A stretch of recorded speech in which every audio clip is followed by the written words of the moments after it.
Hey guys, CM here. This is something that I received earlier in the week, and I would say this is a term that I don't use very often, but I would call this an apex predator. And the explanation of that is that this Dan Keffeler fighter is the top of its class as far as a modern tactical traditional, yeah, there's a hyphen there, fighter or buoy. And I was told that I was the inspiration for this project by the previous owner, the person that commissioned it. And if you don't already follow, you should give a follow to him. His name is Ready Cooked Bacon, and he's on Instagram. He's on Blade Forums as RCB2000, and he was inspired by the knives I was having commissioned and carrying to have this thing built. So he wanted something in the style of a 14, but with Dan's personal twist on it. So this is CPM 3V. It is, I want to say, somewhere between like 275 or so thousandths thick. Yeah.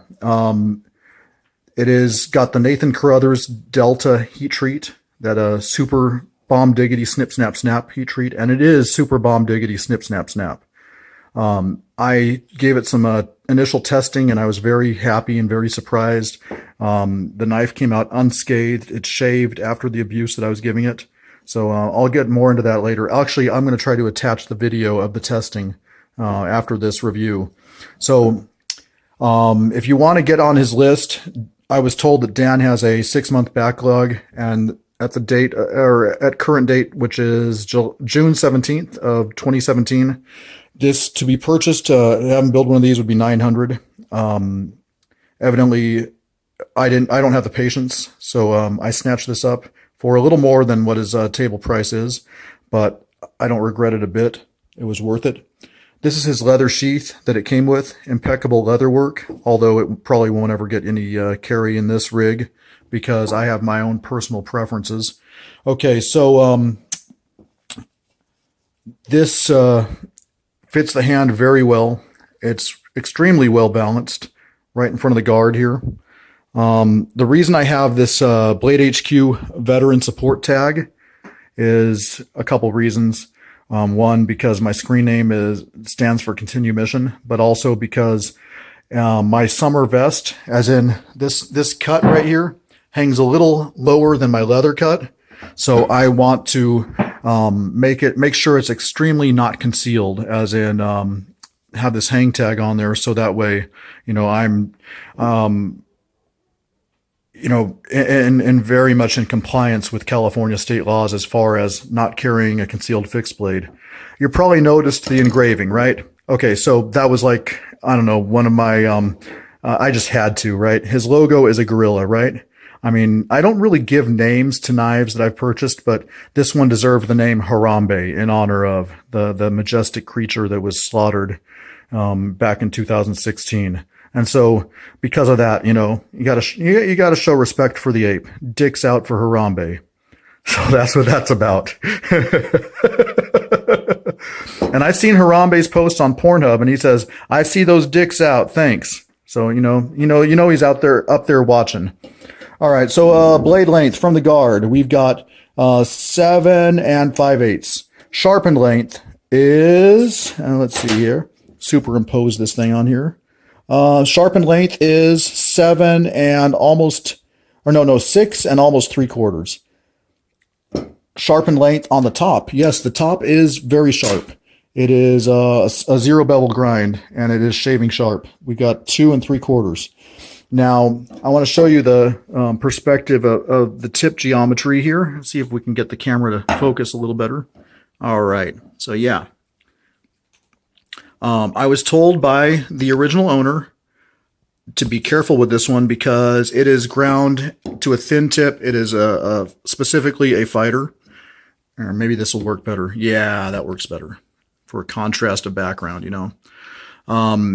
I didn't know how thin it was, but I've had thinner. So this was actually, not too bad. I'm not really too scared of using this thing for utility stuff. In the video that I will be posting after this review. You'll see me doing some solid 1s and 2s, like Cali striking angles, as if I was using an Eskrima stick or a Ginentang. And I was testing the edge. I wasn't trying to chop the pallet in half or anything, but I was trying to make as much contact of the entire edge as possible with my strikes. So that's what I was doing. And then when I transitioned from a suck to a pickall, and what I really like about this knife also is that I train an edge out pickall, but also I have the capability to do edge in work with this sharpened swedge. But as I'm transferring to stabs, overhand stabs, the first couple I'm like, kind of testing it, light impacts. And once I take a look at the blade and I'm satisfied that I haven't damaged it any, I go for some full force stabs and I'm going right through the material. So, yeah, overall length is, let's see, overall length is, he said 12 and a half. I think it's slightly over. I would say 12 3/4, maybe 13. Yeah. Weight on this bad boy is just a little bit over 12 ounces. So let's see if we can get this all on one piece here. Yes. Okay. Yeah. 12.207 ounces. And then you add in the CM Carry Urban Survivalist style rig, and we've got, it's Z'd out. That means it's over a pound. So the rig itself weighs 5.644 ounces. All right. What else needs to be said about this? The guard is titanium, carved titanium. You can see the texture there. Yes. It's got some anodized little false spacers. The handles are TerraTough with a sandwich of micarta. I drilled a lanyard hole into the handle. And the collar is Mokume. See the patterns there? Yeah. All right. It's a beautiful knife. And when I am carrying this thing right now, and it's a great user. It's remarkably sharp. I don't really need to demonstrate because I don't really have much hair to demonstrate on. But maybe I can do a phone book chop. How about that? All right, let's find a suitable spot on the phone book. Fuck it. Let's see if we can just chop it in half. How about that? All righty. Let's see. Oh, yeah. Okay. There we go. Will that work? Hopefully I got that on camera. All right. So, yeah, it's sharp. It's sharp. All right, now to the initial testing. All right, as always, stay armed, stay alert, stay alive. Hua, God bless. Later.